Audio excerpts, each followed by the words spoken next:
How's it going, everyone? This time I am reviewing a play from the 1870s called A Doll's House. It's a play with early feminist elements that left audiences shocked at its outcome. It was extremely progressive at the time, but it was also very empowering and encouraging to women during that time. You know, what's interesting is that a female didn't even write this play. The author of this play was a fellow named Henrik Ibsen. Girl power. Wow. Ooh. Look at this man. Savior of women across the Feminist world. icon. Yes, empowerment. Anyways, you know the drill. First comes the objective summary of the play, then my thoughts on the elements of plot and narrative, and finally we'll finish it off with a final rating and recommendation of the book. The play opens as Nora, the main character, enters her home with packages after she was out shopping. Her husband, Torvald, says after a little while more they'll be able to finally be more free with their money since he was recently promoted to manager of the bank. Nora asks for a little money since Torvald's raise gets put in place soon. Then, Nora's old friend, Mrs. Linda, pays a visit to ask Nora for help.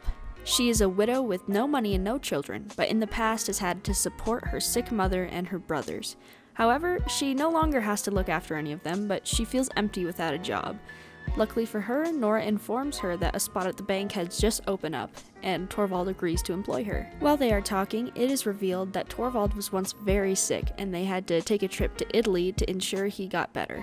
At the time, they couldn't afford such a trip. Nora reveals that it was her that came up with the money to save Torvald, unbeknownst to Torvald himself. He's under the impression that Nora's father had paid for the trip. She borrowed a large sum of money and is slowly but surely paying off the entire debt. After a while, another visitor comes to the house, a fellow named Krogstad.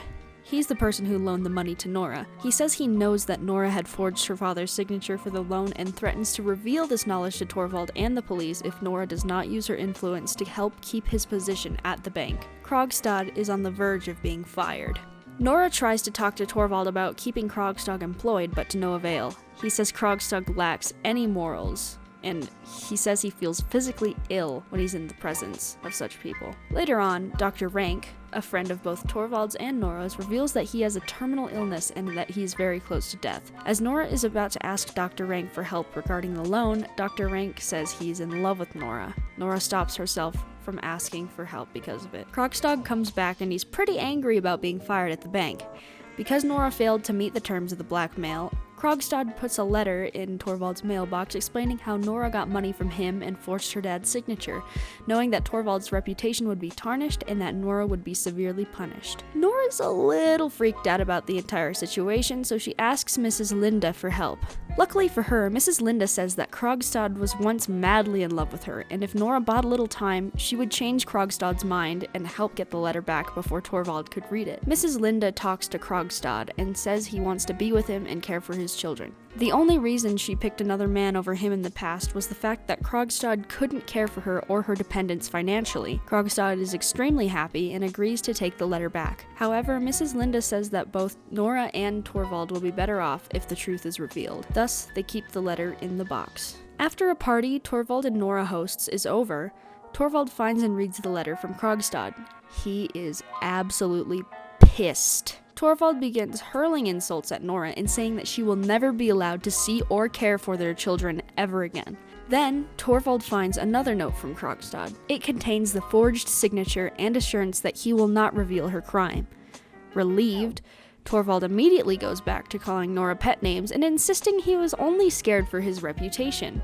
Nora is having none of it. The play abruptly ends as Nora leaves Torvald, realizing that Torvald has treated her merely as a doll and a plaything all this time. It is implied that she might not ever return. The two biggest things I really enjoyed about A Doll's House was its employment of humor and irony. In terms of humor, it makes the story much more entertaining and alleviates some of the suspense put in place. There's a part in the first act where Nora tells Mrs. Linda about a wife who has the wit to be a little bit clever, as she's justifying her reason to borrow without her husband's consent, to which Mrs. Linda simply responds, "I don't understand at all, Nora." This humorous line implies a sad reality that women of this time really didn't understand that they could think for themselves without the consultation of a man. It's a funny little encounter for us modern viewers, but I can't help but wonder what the audience reaction to that line was, if there was any, during the time this play was written. Irony plays a huge role in and throughout the story, and it is usually utilized to present a character's oblivion to a situation. For example, when Nora is pleading Torvald not to fire Krogstad, he says, "I literally feel physically ill when I am in the company of such people." I find the irony in A Doll's House very interesting because it highlights the hypocrisy of some characters. A Doll's House is really different from what I usually read, and I was surprised by how much I liked it. The characters are interesting and the plot is satisfying. With that being said, I give A Doll's House a solid 9 out of 10. It was a genuinely enjoyable read and it never felt like it was dragging on. To wrap things up, I found a quote that really speaks true to the content of this play. I found it interesting that even in modern times, people are still establishing similar messages to the one found in this play.